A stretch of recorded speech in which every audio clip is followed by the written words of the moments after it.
Buenos días. Gracias por acudir a este acto que constituye el primer resultado de una colaboración que hemos iniciado la Facultad de Derecho de la Universidad de La Laguna con la Fundación Aquorum. Y gracias a esta colaboración, esta primera muestra de esta colaboración, es la presencia hoy aquí del profesor Muñoz Machado. Coincide además con la aparición de una obra fundamental, que es la del Diccionario del Español Jurídico. Y hoy precisamente, después lo presentará un poco el perfil del profesor Muñoz Machado, el profesor Villar, se darán cuenta de del prestigio, de la calidad del conferenciante de hoy. Y aquí agradecemos, por supuesto, la presencia del profesor Muñoz Machado y también de la Fundación por traernos este conferenciante de este prestigio. Doy la palabra ahora al presidente de la Fundación Aquorum para que se dirija a ustedes y... Muchas gracias, vicedecano. Muchas gracias, profesor Villar, por habernos acogido hoy, esta mañana, en esta sala, con esta conferencia. Por supuesto, muchas gracias a Santiago, porque venimos de presentar el Diccionario del Español Jurídico, que creo que para todos vosotros va a ser, y no solamente para vosotros, sino también para todos los que estamos en el ámbito empresarial, una obra imprescindible. Y solamente comentaros que efectivamente este es el primer acuerdo que hacemos con la Fundación Aquorum y vamos a continuar con muchos más. Nuestro objetivo fundamental es una fundación basada con sede en el archipiélago canario. Vamos a trabajar en Canarias con tres ámbitos fundamentales: el ámbito social, el ámbito cultural y el ámbito del desarrollo sostenible, y todo ello basado en las personas y personas con talento. Por lo tanto, en el futuro vamos a estar seleccionando y promocionando y, por lo tanto, subvencionando a personas que sean emprendedores sociales, que pretendan hacer determinados proyectos concretos en alguno de estos ámbitos. Vamos a apoyar también a estas personas, esencialmente jóvenes con becas en las distintas universidades. Por lo tanto, espero que en el futuro podamos contar con alguno de vosotros. Sin más, vuelvo a pasar la palabra. Tiene la palabra ahora el profesor Villarrojas, catedrático de Derecho Administrativo, que nos hará un perfil del conferenciante de hoy. Bien, buenos días, señor vicedecano, señoras, señores, alumnos, alumnas. Quiero empezar mostrando mi agradecimiento por tener la oportunidad de presentarles a ustedes en unos minutos al profesor Santiago Muñoz Machado, que en su día ya fue un referente para un joven profesor como era yo y que empezaba en las labores académicas y que defendió su tesis doctoral en esta misma sala, y en ese tribunal estaba el profesor Muñoz Machado. Y de entonces ahora hemos tenido una magnífica relación, siempre se ha portado muy bien con los profesores y con el área de Derecho Administrativo de la Universidad de La Laguna. El profesor Muñoz Machado es jurista, y esa es la primera razón por la que está en esta facultad, pero también es ensayista, es académico, es un pensador. Yo no voy a dar solo algunas notas, más pensando no los que están en la primera fila, sino los alumnos que están detrás, a quien nos han traído a escuchar hoy como actividad formativa. Pues les hemos traído un catedrático de Derecho Administrativo de la Universidad Complutense de Madrid, les hemos traído un miembro y secretario de la Real Academia de la Lengua Española, les hemos traído un miembro de la Real Academia de Ciencias Morales y Políticas. Pero desde el punto de vista del pensamiento les hemos traído a alguien que durante muchos años se ha ocupado de los temas estructurales y básicos de España, de las administraciones públicas y de las cosas que están ocurriendo y que nos ocupan. Si en los años 80 se ocupó de escribir un magnífico libro sobre el derecho público de las comunidades autónomas, en los últimos años se ha ocupado de hacer una asociación de trabajo sobre el informe de España. ¿Qué pasa con el Estado? Reconstruirlo, repensarlo. ¿Qué pasa con Cataluña? Por tanto, temas de actualidad sobre los que opinar, y no es fácil opinar, es mucho más fácil reproducir lo que dicen otros, tener opinión propia. Pero también en su momento se ocupó en los años 90 del gran cambio que supusieron las liberalizaciones y empezar a hablar de servicio público y de mercado y de liberalizar servicios, y también del impacto que supuso el derecho europeo en España en los primeros años. Así que temas de estructura del Estado, temas actuales son lo que caracteriza su obra. Yo también me gustaría señalar que otra labor que me gustaría transmitirle a ustedes, sobre todo a los alumnos, y que yo valoro especialmente, es su capacidad de hacer obras y de dirigir obras conjuntas y de aglutinar a gente muy valiosa y muy diversa, y comprometernos, en alguna ocasión es mi caso, y comprometernos a trabajar en proyectos conjuntos que terminan siendo la suma de aportaciones muy importantes, la última, que ya nos han contado, que es el motivo de su visita a la isla de Tenerife, que es la presentación del Diccionario del Español Jurídico, con, no hay más que ver el listado de quienes han intervenido ahí, una obra magnífica, y hay que tener mucha capacidad, mucho liderazgo, mucha autoridad y también mucha mano izquierda para aglutinar a gente de tanto peso y que sean capaces de contribuir a un proyecto común de esas características. Y creo que eso es un trabajo muy importante. Y también, y cierro esta exposición, este esbozo de la labor del profesor Muñoz Machado, yo creo que les llamaría la atención sobre dos obras de referencia. La primera es el director de la primera revista jurídica interdisciplinar ampliamente reconocida por los profesores de todas las áreas de conocimiento, que es el Cronista del Estado Social y Democrático de Derecho. Hasta ahora habitualmente publicábamos cada uno nuestra especialidad y nuestra revista, pero esta de su mano se ha convertido en una obra de referencia para cualquier área de conocimiento del derecho, con trabajos enormemente sólidos y siempre enormemente ilustrativos y formativos. Para todos, para los que somos del área de administrativo, que leemos cosas de laboral o de civil o de mercantil, o para aquellos que leen algunas aportaciones del derecho público o del derecho administrativo. Y la segunda nota, y con esto cierro esta esbozo, es la que se refiere a algo anecdótico con los alumnos. Todos los años hay algún alumno que pregunta que si lo que estamos dando en clase se puede estudiar con mayor profundidad por algún trabajo, ¿no? Entonces, obviamos el asunto de los manuales, y yo siempre digo, bueno, hay un pequeño trabajo del profesor Muñoz Machado, que es el Tratado de Derecho Administrativo y Derecho Público General, que solo tiene 4 volúmenes. Si ustedes quieren profundizar, esa es la obra de referencia en España sobre el derecho administrativo español, para que entiendan que esto es un nivel de distintos niveles de profundidad y que se puede llegar muy lejos. Por cierto, es muy larga y es una obra con muchísimo rigor, pero se lee muy bien y por tanto es una obra muy accesible a pesar de su profundidad. En fin, yo solo quería esbozar, no sé si lo he conseguido o no, la idea de que el profesor Muñoz Machado es un maestro de nuestro tiempo.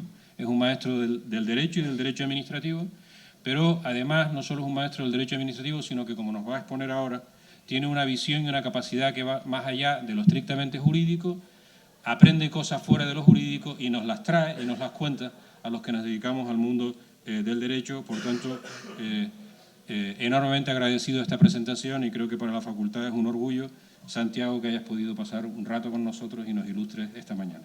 Muchas gracias.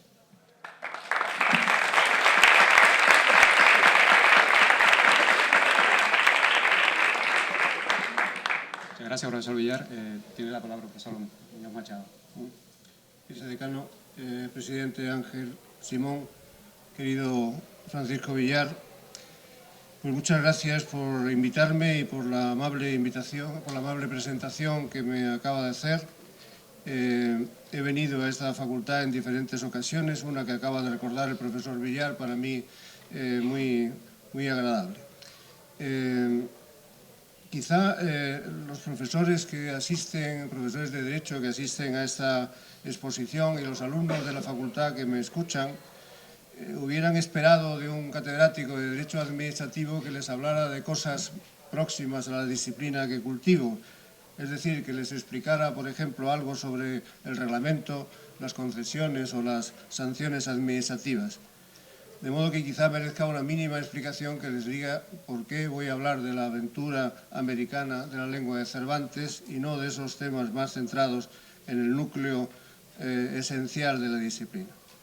El primero de todos es que he venido a Tenerife invitado por la Fundación A Quorum, que, como ha dicho su presidente, pues es una entidad que va a desarrollar una actividad cultural y de otro orden muy importante en las islas y que se hará notar al cabo del tiempo. Creo que este es el primer foro A Quorum que se va a celebrar, y como sus pretensiones son culturales más amplias y no estrictamente para desarrollarlas en el mundo del derecho, pues también me ha parecido que era diferente por mi parte hacer una conferencia que no fuera estrictamente jurídica.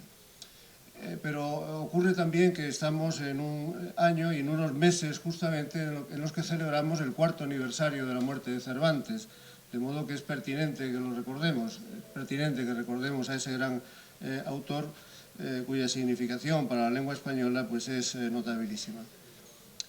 Cuenta, por otra parte, que yo soy académico de la Real Academia de la Lengua, y puedo aprovechar la ocasión para explicarles por qué hemos hecho un diccionario del español jurídico con el que pretendemos también robustecer la unidad de la lengua más allá del Atlántico, en la otra orilla del Atlántico. Y en último término, con todo ello, querría explicarles cómo el diccionario del español jurídico, cuando sea diccionario panhispánico, va a interesar pues, a 500 millones de habitantes que hablan español. ¿Cómo se ha producido el milagro de que 500 millones de ciudadanos del mundo estén interesados por un diccionario que pueden leer en su propia lengua materna? O dicho en términos ahora de recordatorio de Cervantes, ¿cómo es posible, cómo se ha llegado a que 500 millones de habitantes de todo el mundo puedan leer el Quijote en su lengua materna, en la que el Quijote fue escrito? Estas son las ideas que me llevaron a proponerles también para hablar en una isla que tanto ha influido en todos los órdenes en la cultura americana, a proponer este título, La aventura americana de la lengua de Cervantes. Vayamos al asunto. El choque cultural que produjo el descubrimiento y conquista de América tuvo su más radical expresión en la imposibilidad de establecer una comunicación fluida entre conquistadores e indígenas. Los españoles eran incapaces de entender nada de lo que los indios decían y la falta de habilidad de los nativos para comprender a los conquistadores era aún más notable. Se sirvieron al principio de la gesticulación para intentar explicarse, pero los resultados no eran muy prometedores porque a los indios le producía hilaridad ver a los capitanes, soldados y frailes hacer aspavientos. Se morían de risa y seguían sin entender nada. La situación fue cambiando cuando aparecieron en escena las lenguas. Llamaban así los españoles a los intérpretes. Eran frailes o capitanes que habían aprendido algo de algún idioma local o indios que balbucían castellano. Las dificultades que presentaba el farallón lingüístico a la comunicación entre las culturas y los individuos que acababan de encontrarse era de una envergadura que puede explicarse con algunas cifras. Entre los siglos XVI y XVII pasó a América 500.000 de españoles y la población indígena podría estar alrededor de 50 millones. Hablaban los primitivos americanos 1.500 lenguas distintas pertenecientes a 170 grandes familias lingüísticas. El número de habitantes que se expresaba en unas y otras difería, claro está, y la extensión del territorio que dominaban cada una de ellas también. Algunas estaban más generalizadas, como el náhuatl, el maya, el quechua o el guaraní. Estas 4 eran las que más se utilizaron como lenguas generales o lenguas francas, a través de las cuales podían entenderse otras de la misma familia o vecinas. El contacto también determinó que el castellano empezara a enriquecerse con la adopción de palabras indígenas o la adopción de algunos vocablos que designaban cosas desconocidas para los recién llegados. La primera palabra antillana que se incorporó al castellano fue canoa. Es el americanismo más antiguo de la lengua española y lo recogió Colón en su diario el 26 de octubre de 1492. Era el nombre de una embarcación desconocida para los españoles. Le pareció a Colón que en nuestro idioma solo teníamos el vocablo almadía para designar un artefacto parecido formado por troncos amarrados entre sí. Por ello, cuando vio por primera vez esas naves hechas con troncos vaciados, las denominó almadías. El nombre de Almadía aparece 19 veces en su diario, pero después empieza a usar canoa. Y entre el 13 de octubre y el 7 de diciembre, en su diario, cede la palabra Almadía y canoa se impone definitivamente. En 1495, Antonio de Nebrija incluyó canoa en su vocabulario español latino, quedando registrada por primera vez en un diccionario. A canoa seguirían enseguida hamaca, cacique, tiburón, cancha, poncho y otros así. También se inventaron expresiones nuevas para designar objetos y cosas que no eran conocidas en Europa, para llamar fruta de la pasión a la maracuyá, fruta bomba a la papaya u hoja capote a la hoja de tabaco. Otras vías de incorporación y recepción de vocablos americanos que aparecen en los textos de los cronistas de Indias tuvieron lugar mediante adaptaciones léxicas consistentes en acomodar formas del español a realidades americanas.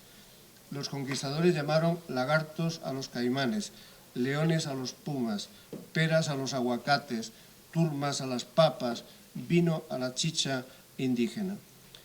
Bernal Díaz del Castillo, el cronista de la conquista de México, se refiere a los pavos como los gallos de los indios y Colón describe las hamacas como redes de algodón.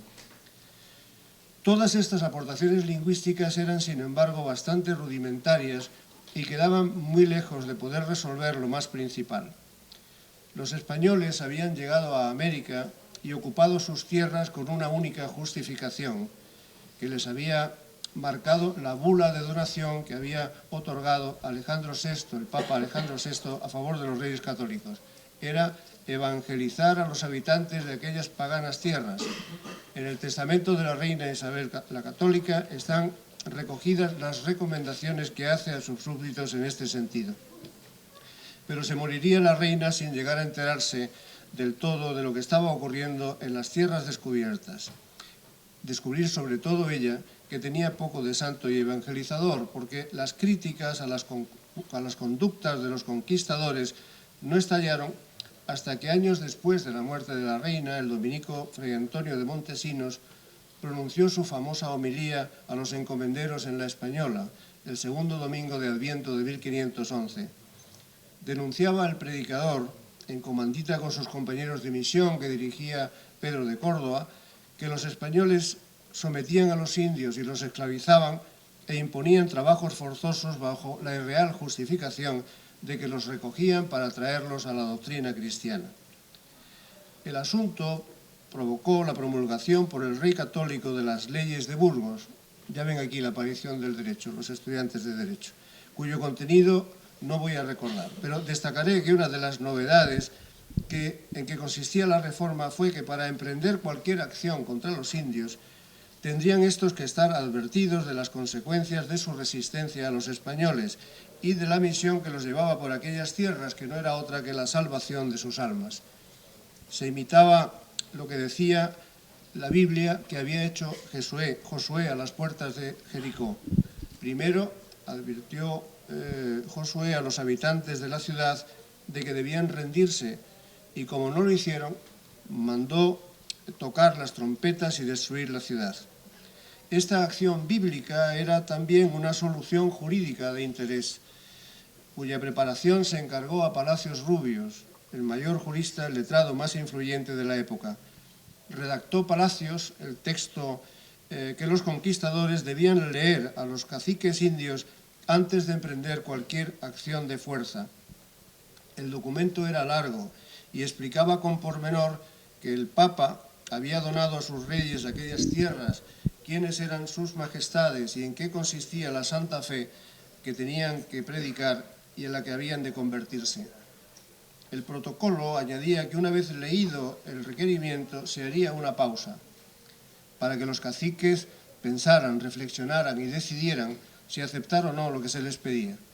En caso de resistencia se les hacía saber que los conquistadores se consideraban exonerados de cualquier responsabilidad por los estragos que ejecutarían de inmediato sobre ellos, sus familias y bienes, ocupando por la fuerza sus tierras y sometiéndolos.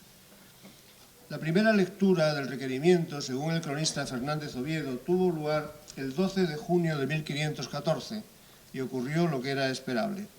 El escribano leía el texto solemnemente, el intermediario que servía de lengua traducía malamente y al rato se cansaron los indios de escuchar y rociaron a los españoles con flechas.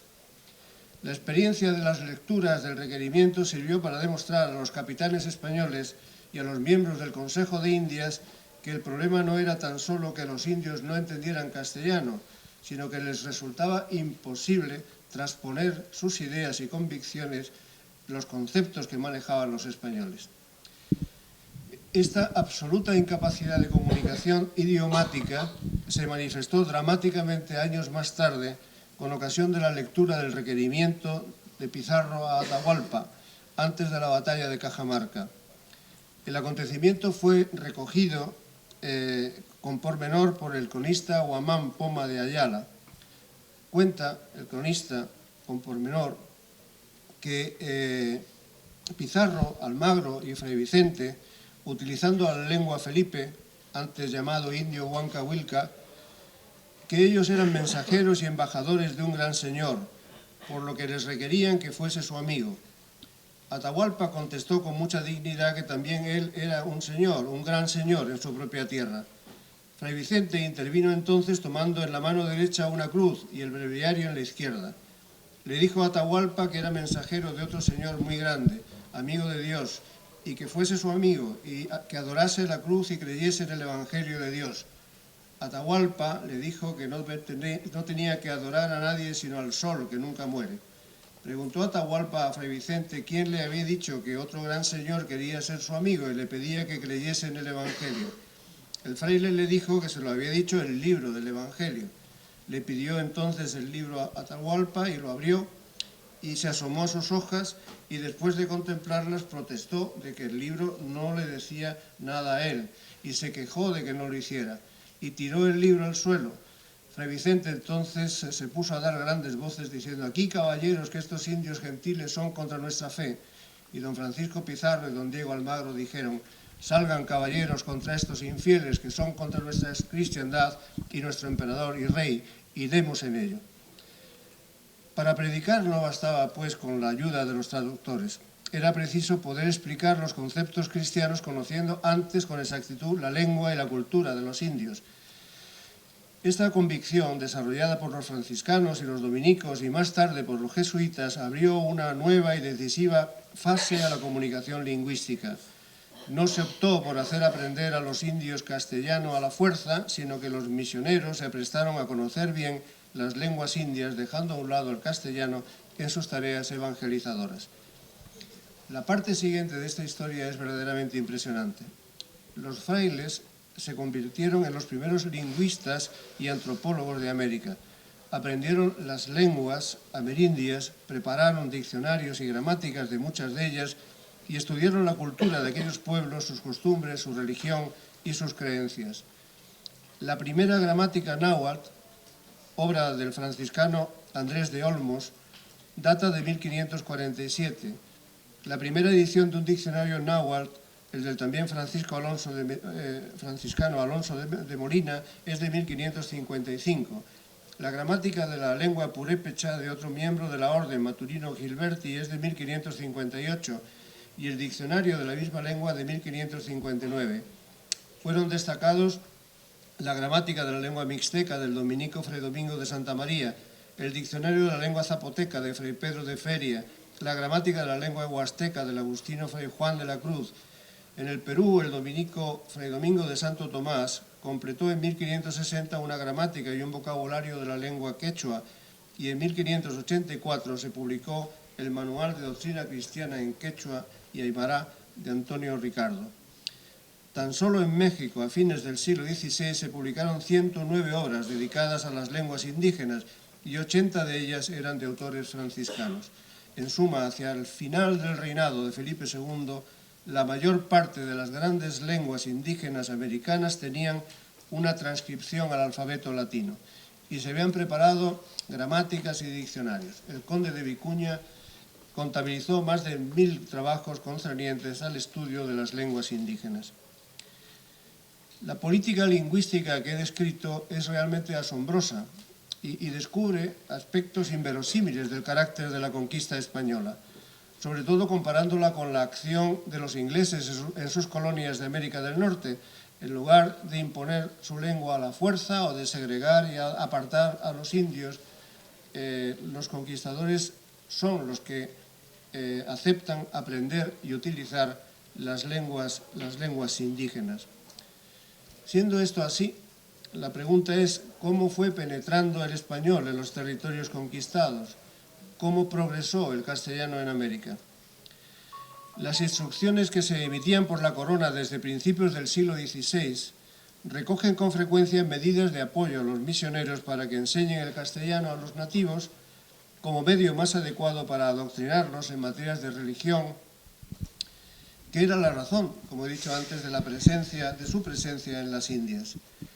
La orden dada por el emperador el 17 de julio de 1550 asumió por primera vez de forma cabal que no era posible explicar el Evangelio utilizando las lenguas indias y estableció las bases de una política conducente a enseñar el castellano a los nativos, pero no lo imponía, sino que se organizaba la enseñanza solo para los indios que voluntariamente lo aceptasen. Esta clase de instrucciones se aplicaron a duras penas o no se tuvieron en cuenta en absoluto porque los frailes y misioneros creían más adecuado el método contrario, de que fueran ellos los que aprendieran las lenguas locales y las utilizaran en su predicación. Había razones de fondo para explicar las tensiones entre las dos políticas lingüísticas, la que propiciaba la castellanización y la favorable a la utilización de las lenguas indígenas. Conocer las lenguas indígenas principales otorgaba un gran poder porque obligaba a que las relaciones con los indios tuviesen que canalizarse a través de los frailes o sus allegados que tenían ese dominio. Por tanto, estuvieron manifiestamente al lado de las lenguas indígenas y en contra de la lengua castellana, aun a costa de incumplir las normas que había dado el emperador el 17 de julio de 1550. De cualquier manera que se mire, esta clase de comportamientos de la Iglesia y su ejército de misioneros era una grave muestra del desconcierto que reinaba en las relaciones entre los territorios ultramarinos de la Corona de Castilla y su difícil gobernación. Eran la palmaria manifestación de que las leyes aprobadas en la metrópoli no se cumplían, o si acaso se atrasaban y aplicaban con reticencias. Don Diego de Espinosa, que así se llamaba el obispo presidente del Consejo de Castilla e inquisidor general, y el rey, debieron decidir que lo primero que había que hacer era llevar a cabo una gran visita para averiguar las razones de lo que sucedía. Y para llevarla a cabo se eligió a Juan de Obando, que había nacido en Cáceres, se había formado en la Universidad de Salamanca. Obando inició una meticulosa inspección en 1567. Las dos principales cosas que dijo Obando haber podido comprobar en su visita era que el Consejo tenía muy pocas noticias de lo que de verdad estaba pasando en las Indias y que había una falta de entendimiento total entre la metrópoli y las tierras descubiertas.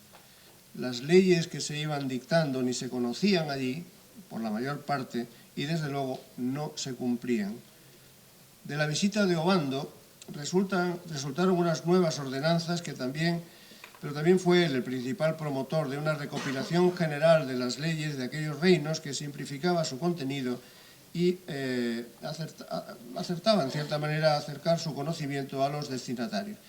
Para hacerlas le pareció que debía continuar la labor que había realizado durante los años anteriores Juan López de Velasco, a quien asoció a los trabajos de la visita. Considerando el caos normativo reinante, la preparación de una recopilación de las leyes dictadas sería la solución imprescindible. Con los materiales legislativos preparados por López de Velasco se llegaría a la formulación de la copulata de las leyes de Indias de 1569, que ya le sonará a los estudiantes que me escuchan, y sobre estas bases se promulgaría luego el proyecto de recopilación de Juan de Obando, en el que trabajó hasta su muerte en 1575, y de ahí, con el tiempo, derivaría la gran compilación de leyes de Indias que se promulgó en 1680. Las nuevas ordenanzas de población de Felipe II, dictadas en 1573, que regulaban de nuevo las llamadas entradas y conquistas y fijaban las normas de relación y trato con los indios y sus culturas, ponen fin a la larga etapa de dudas y desconcierto iniciada con los primeros movimientos de la colonización, durante la cual la legislación se mostró insegura y la administración metropolitana tuvo enormes dificultades para conocer los nuevos territorios y las características de sus gentes, aquel tiempo en que las Indias y España, en palabras de Juan de Obando, no se entendían. Habría que esperar hasta el siglo XVIII para que las políticas lingüísticas de la corona se enderezasen definitivamente hacia la erradicación de las lenguas indígenas y se afirmase el propósito de convertir el castellano en la lengua única de América. La cultura europea había mantenido durante centurias la tradición procedente del libro del Génesis de que había hubo una época originaria, unos tiempos dorados, en los que la humanidad tuvo un solo lenguaje y utilizaba unas mismas palabras para entenderse. La ruptura de esa unidad y la multiplicación de las lenguas fue un castigo divino a la soberbia de Babel. En el Consejo de Indias empezó también a primar la idea de que había que prescindir de las amables recomendaciones sobre el aprendizaje voluntario del castellano e imponer a los indios su uso. Había que conseguir ahora la definitiva hispanización del Nuevo Mundo. Se trataba de crear un cuerpo de súbditos lingüísticamente homogéneo, como necesidad imprescindible para fundar un Estado nacional unitario. En el orden político, el impulso más vehemente y definitivo, en pleno siglo de las luces, a favor de la implantación forzosa del castellano y la erradicación de las lenguas amerindias se debió a Francisco Antonio de Lorenzana y Buitrón, arzobispo de México. En junio de 1769 dirigió una carta al rey sobre la necesidad de imponer la unidad lingüística en América con prohibición expresa de las lenguas indígenas. Con este objetivo, en su escrito, arremetía contra la práctica de los misioneros de no predicar en castellano, perjudicando así a la lengua de Castilla. Era el obispo perfectamente conocedor de que en la resistencia a utilizar el castellano y seguir valiéndose de las lenguas indias había intereses personales y de las órdenes religiosas. Estas presiones dieron finalmente en la aprobación por Carlos III de la Real Cédula de 16 de abril de 1770. Su objetivo era, textualmente, de una vez se llegue a conseguir el que se extingan los diferentes idiomas de que se usan los mismos dominios y que solo se hable castellano, como está mandado por repetidas leyes, reales cédulas y órdenes expedidas en el asunto.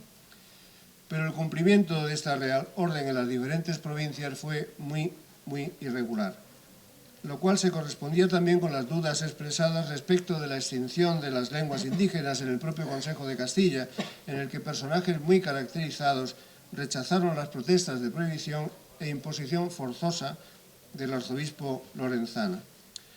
La cédula de Carlos III sobre imposición del castellano y erradicación de las lenguas indígenas no llegó a cambiar por sí misma la situación establecida. A las dificultades de llevar a la práctica con la rapidez necesaria un cambio cultural tan revolucionario se sumaba la poca convicción con que se aplicó y la circunstancia de que la nueva política se anunciaba a finales del siglo XVIII, es decir, en el momento justo en que estaban a punto de estallar las independencias de nuestras colonias americanas. El progreso de la lengua castellana en América había sido muy lento y su consolidación como lengua mayoritaria tardaría todavía muchos decenios en ocurrir. Al filo del inicio de los movimientos independentistas, los cálculos más fiables sobre la población existente en el continente sudamericano la situaba en 15 millones de habitantes. 3 siglos después de la colonización, por tanto, la castellanización había dado unos resultados escasísimos porque al final del siglo XVIII solo había 3 millones de hispanohablantes en América. El español era la lengua de las élites dominantes, los criollos, que lideraron las independencias de aquellos territorios españoles ultramarinos. Era inevitable, pero para las aspiraciones de algunos resultó paradójico. Una nueva nación, cada una de las nuevas naciones que allí se estaban constituyendo, precisaban un idioma propio, pero aquellas repúblicas nacientes estaban abocadas a utilizar el español, la lengua de la metrópoli contra la que se habían levantado. Buscaron la manera de diferenciarse del castellano enfatizando las especialidades americanas y algunos políticos y lingüistas llegaron a creer en la posibilidad de fragmentar la unidad del español americano, creando una rama separada no solo del castellano de los conquistadores, sino también diferente en cada uno de los nuevos estados, de las nuevas naciones. Está probado que los líderes de las independencias conocían bien la cultura y la filosofía política europea y que al redactar sus textos constitucionales y legales, al construir sus emergentes sistemas normativos, tuvieron cerca las experiencias revolucionarias norteamericana y francesa. En Francia, en particular, se había planteado con especial crudeza la cuestión de la unidad de la lengua, como un requisito imprescindible para conseguir la implantación de la igualdad y el correcto entendimiento de las leyes que traducían los ideales de la Revolución.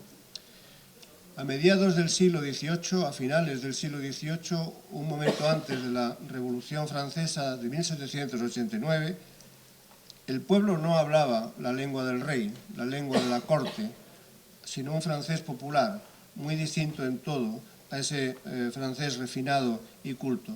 Practicaban una suerte de bilingüismo entre ellos, dominaba el patois, pero comprendían, no obstante, el francés.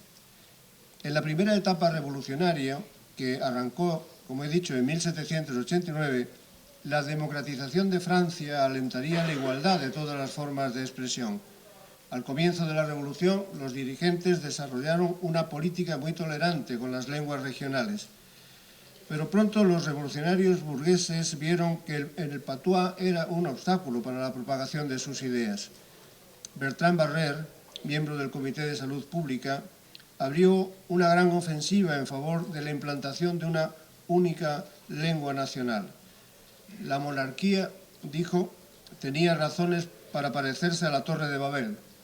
En la República, dejar a los ciudadanos ignorantes de la lengua nacional, incapaces de controlar el poder, es traicionar a la patria. En un pueblo libre, la lengua ha de ser una y la misma para todos. Hizo luego un informe que asumió el Comité de Salud Pública, informe sobre los idiomas, presentado a la Convención el 27 de enero de 1794, en el que Barrère volvía a insistir: ¿cuántos gastos hemos hecho para traducir las leyes de las dos primeras asambleas nacionales en los distintos idiomas de Francia? Como si debiéramos mantener estas jergas bárbaras y estos idiomas groseros que no pueden servir nada más que a los fanáticos y a los contrarrevolucionarios.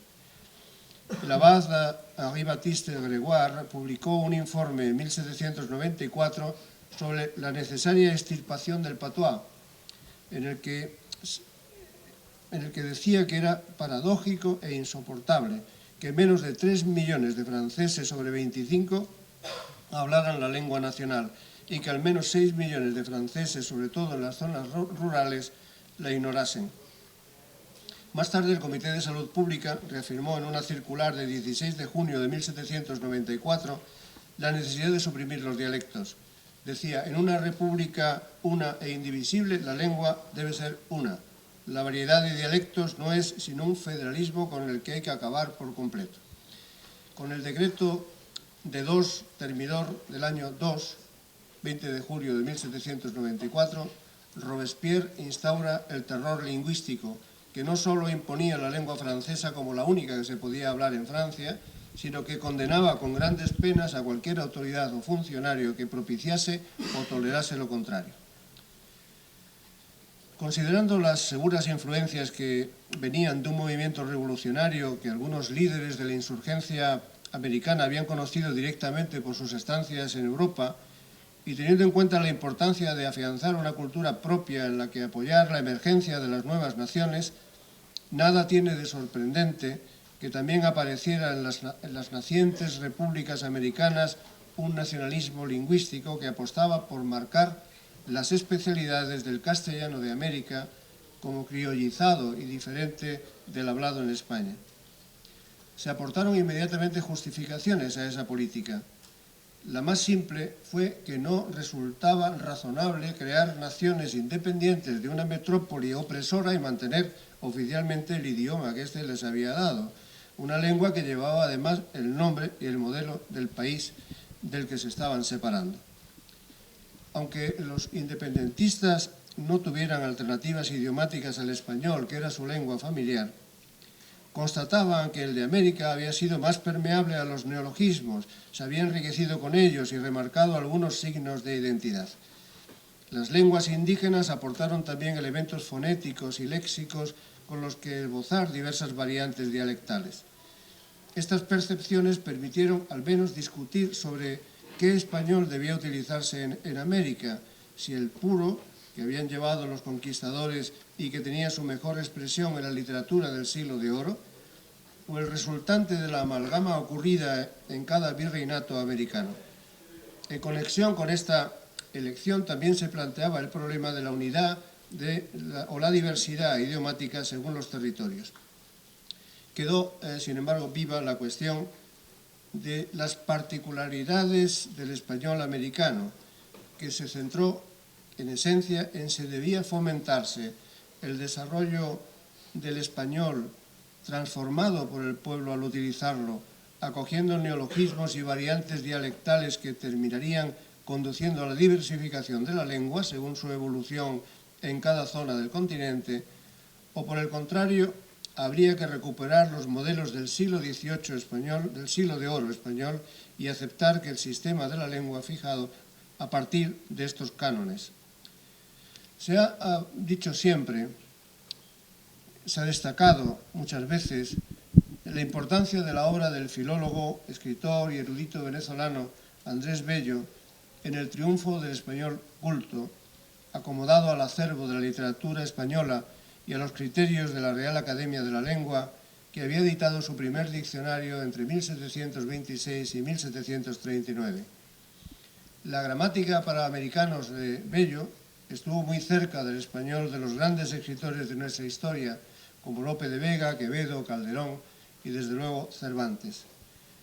Pero preparó Andrés Bello otra obra más decisiva, tan decisiva al menos como su gramática, para la proyección del uso del buen castellano en América.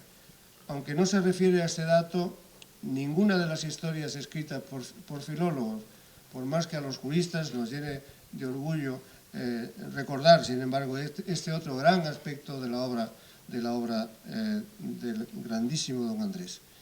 Redactó él mismo el muy pionero e influyente Código Civil de Chile, en un español terso y culto que imitaron luego los legisladores de las emergentes repúblicas americanas. La traducción, la incorporación de un buen español a la legislación fue absolutamente determinante a partir de entonces de la difusión y consolidación de la lengua castellana en América. Y se cumplió entonces, por cierto, exactamente una admonición que Antonio de Nebrija, nuestro gran y primer gramático, hizo a la reina Isabel la Católica cuando unos días antes del descubrimiento de América le presentó su gramática.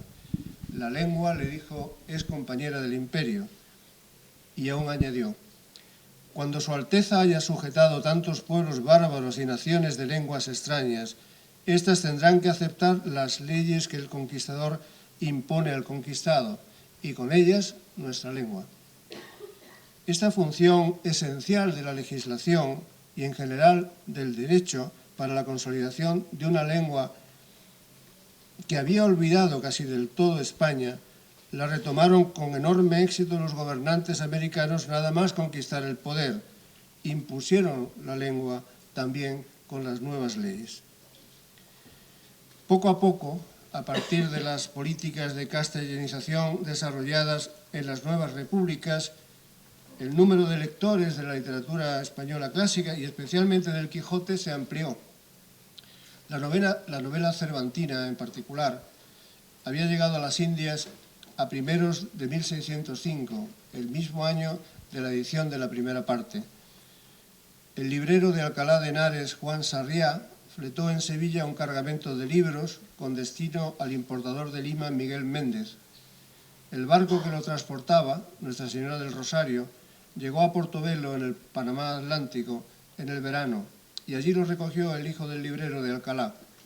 El transporte de Portobelo a la ciudad de Panamá, asomada al Mar del Sur, al Pacífico, no debió ser fácil para Juan de Sarriá, hijo, no solo por el transporte, el importante volumen de libros que cargaba, sino por la dificultad de encontrar asnos y arrieros que llevaran a cabo la operación.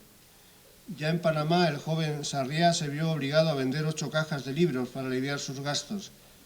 Después, el viaje entre el Istmo y Perú tampoco fue sencillo por las dificultades del transporte marítimo.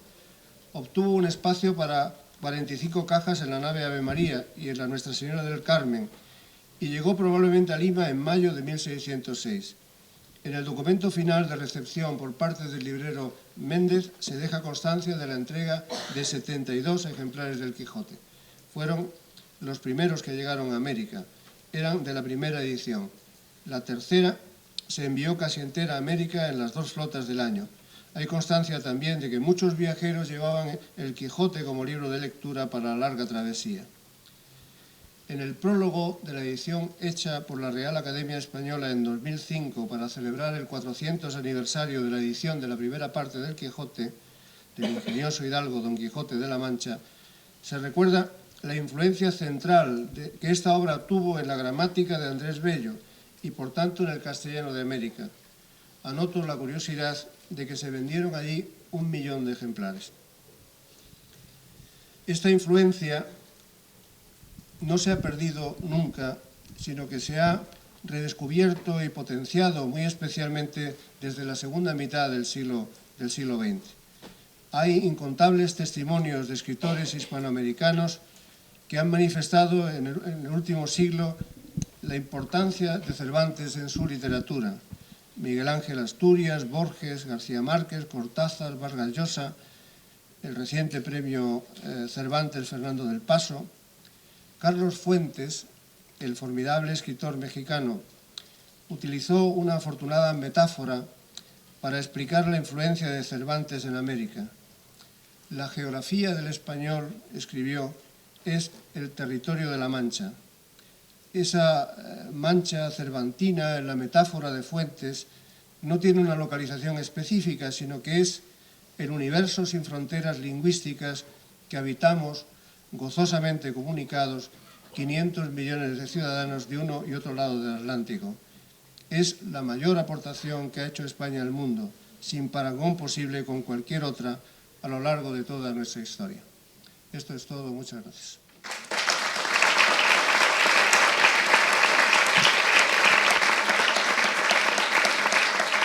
Está previsto ahora un turno de intervenciones. Si quieren hacer alguna pregunta al profesor Muñoz Machado.